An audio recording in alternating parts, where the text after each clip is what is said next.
What is up guys, and welcome back to another Wrath of the Lich King Classic video. It's your boy Swolem here, and today we're talking about gold farms in Wrath of the Lich King Classic. So we're doing something different today, and I'm publishing this video for subscribers only. It will eventually be public, but if you're subscribed to the channel, well, this is my way of giving something back to you that maybe will be a bit more lucrative because it's a little bit exclusive. So if you're subscribed, thank you so much for the support. And in this video, I'll be showing you what I think will be the best gold farms in Wrath of the Lich King. I've played various Wrath servers before, and I'm doing this on the beta. So it's all based on competition, but I'll be showing you some popular farms, some less popular farms, and then you can just go and test them out and see which one works for you. Some of them will be profession based, some of them will be class based, but really, like, having profession based farms and class based farms will usually be the better ones because they will also have a small barrier to entry, and the more barrier to entry there is, the less competition there will be, and the less barrier to entry, the more competition. So for example, farm number 1 that I'm going to be showing you here is this one right here, and over here you're farming for eternal fires or crystallized fire that you can turn into eternal fire, and this one has no barrier to entry except for I think you need to have flying to get here, but that's the only barrier to entry, which isn't really a barrier to entry. Pretty much everyone has flying now, even just regular flying is good enough. You just have to have a way to get yourself up here, but there is one way that you can modify this farm to make it a lot better. Like, I've tested this for 20 hours so far on the beta, and I've tested this without professions and with my slight modification, and this one modification increases the efficiency by 40%.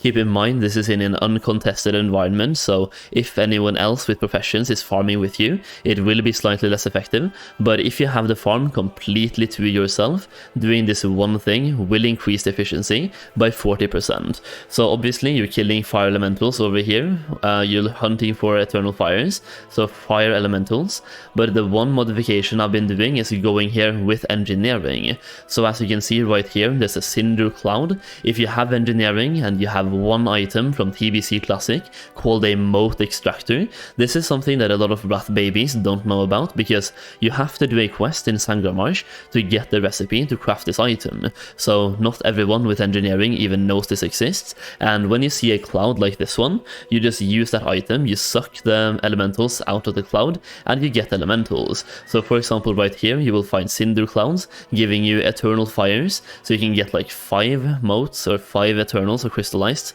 I think, from one, almost giving you half a eternal from one cloud, and every now and then there will be 3 clouds up at the same time. So you have this cloud right here, there's another cloud over here as well, one spawn location is right about here, and another spawn location is right about here, and there's one more up in the mountains over here as well. Now you can also see one modification I did not do, which would increase the efficiency, is having mining. So this farm right here is absolutely insane if you have both engineering and mining. This way you can sometimes find a titanium like this one, just randomly sitting here. And here you can see one more cinder cloud, so we have one here and one over there. So 2 cinder clouds right there with about a 5-minute respawn timer-ish. Now also, when you gather those 2 cinder clouds, fly down here super quick, and you will have 1 to 2 more cinder clouds. So if you just fly down here, it takes literally no time whatsoever. You should be finding 1 more cinder cloud right about here, and you also have 1 more possible spawn a little bit further this way. So 1 to 2 cinder clouds just by flying down here. Gather those. You can kill these guys as well, but they don't give you anything valuable. But if it's very popular on the other place, then you could just do something here. But personally, I fly down here, gather the clouds, then fly back up and keep farming. By doing this one slight adjustment, it increases the efficiency by 40%. Either way, that is like 4 minutes on one farm. I hope some of you find value in this one farm. Let's go to the next one. Now, while I'm logging over to the second character, I also want to say that the people that have bought my gold guide have access to all of these gold farms from day 1 of Wrath Classic. This video is going out about 1 week into Wrath Classic itself, so if you bought my gold guide, you would have access to these farms from day 1. So if you don't have access yet, the link is down below in the video description. This is a gold guide that currently contains 110 pages of pure gold making info, the best gold farms in the game, the best investments in the game as well, and just a whole bunch of gold making info based on class, professions, no class specific gold farms. It's a bit of everything, right? So if you're looking to make as much gold as possible, it is definitely the place to be. By purchasing the guide, you also get access to a guide exclusive Discord server full of people that are interested in making as much gold as possible. So there's another reason to buy the guide as well. Just go and check it out. The link is down below, and by using the code Solheim you get it for half price. Okay, let's keep going, guys. Okay, so this next gold farm is a rogue based gold farm. The next two will be rogue based. So if you're not playing a rogue, feel free to skip this part right here. But basically, you're looking to pickpocket. So as a rogue, you have several ways of making gold. For example, one of them is to run Karazhan, which is still insane gold per hour, by the way. Especially if you use the combination of the Fell Striker and the Sun Rod, or the Rod of the Sun King from Sunwell Plateau. So if you have those two weapon combinations, that is an insanely good gold farm. But if you're playing a rogue and you want to have a chill and also very good gold farm, then simply just doing this, what I'm doing right now, is very good as well for gold. You're looting a bunch of raw gold, basically about 150 raw gold per hour, just from the gold that you're literally pickpocketing from these mobs. Depends on the speed and the competition, of course, plus like where you're farming. So the thing we're looking for though are these lockboxes. Every now and then when you're pickpocketing, you will get a reinforced lockbox, and by opening the reinforced lockbox, you can get rare gems and epic items. There's two epic items that you can get from this. It's a dagger and a sword that you can get from the lockboxes. You can also get the rare gems. So I farmed myself for half an hour here, and I got enough of these lockboxes to get 3 rare gems in half an hour.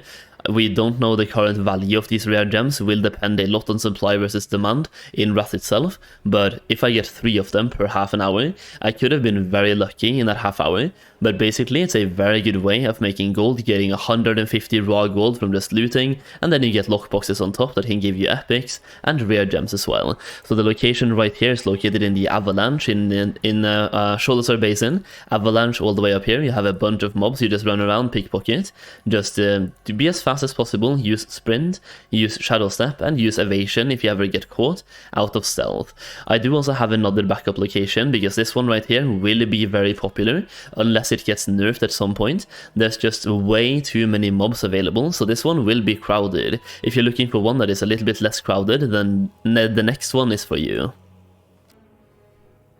Okay, so my backup location for farming for rogue pickpocketing for reinforced junk boxes is this one right here, located all the way over in Howling Fjord, which also means you can start doing this one very early, like level 70. You can go here right away and just start farming. So over here you have a bunch of humanoids level 70 to 71 located around the same place. So you have 2 people fighting each other constantly, and you can easily pickpocket these guys for some very easy gold.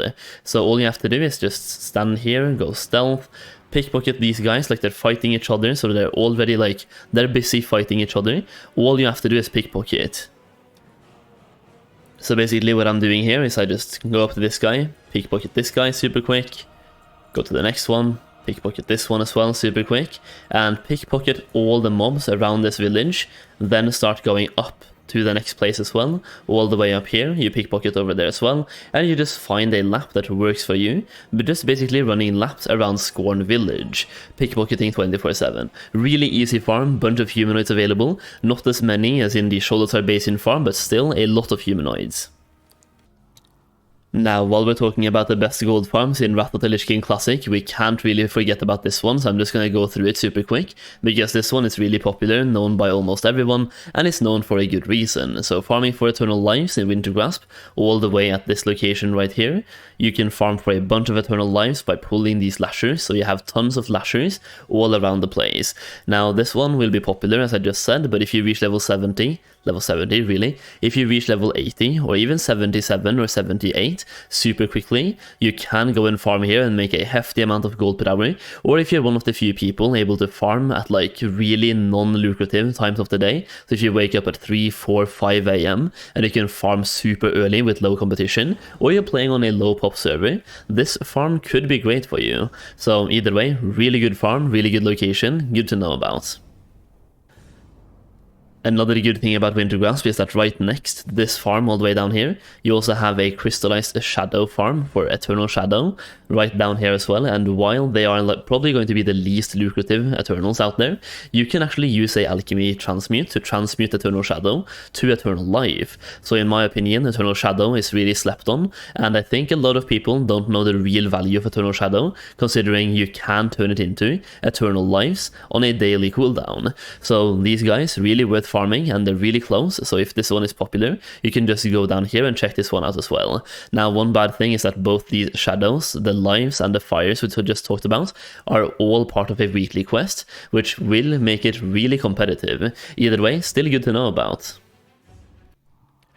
Okay, so this video is already getting kind of long, but there is one more farm I want to show you, and that is this one right here, located in Dragonblight, inside this specific cave at Scarlet Point. So all the way northeast in Dragonblight, you have a cave full of elemental shadows, or shadow elementals, that you can kill for Eternal Shadows, or crystallized shadow that you turn into Eternal Shadow. You can also get world drop epics, random grey items, lots of raw gold by just vendoring everything you get as well. It is a good gold farm, plus they respawn super fast, and they're inside a cave. It is also, once again, Eternal Shadow, which I do think is kind of the most slept on Eternal out there. So Eternal Shadows could be very under competitive, which makes it even better in my opinion, less competitiveness, and potential more gold per hour. Plus they are used to transmute Eternal Shadows to Eternal Life. So if Eternal Shadows are worth farming on your server, this farm is definitely worth checking out. And just to show you guys how many there are inside this cave, like right here, there's 5 or 6 elementals right next to the entrance. Then you just go inside the cave, clear out the entire place, rinse and repeat, and then just loot the gold. Super easy, super effective, super efficient, and super fun as well. So yeah, those are all the gold farms that I wanted to show you guys in this video. Hopefully some of them work for you, and hopefully it helped you make a lot of gold in Wrath of the Lich King. Once again, if you're looking for a lot more gold farms, I have probably about 50 gold farms, if not more, plus investments and lots of other gold making strategies in my gold guide, which you can find a link to down below in the video description. Either way, I do hope you enjoyed the video. If you did, leave a like down below, subscribe for more gold farming content. Once again, this was a subscriber only video for quite a while, so if you've been subscribed, you probably see this video, and it's going public a couple of weeks afterwards as well, but if you're a subscriber, you have early access. So yeah, hopefully you enjoyed the video, hopefully it helps you make a lot of gold. Thank you so much for watching, and I'll see you again very soon. Peace out, guys.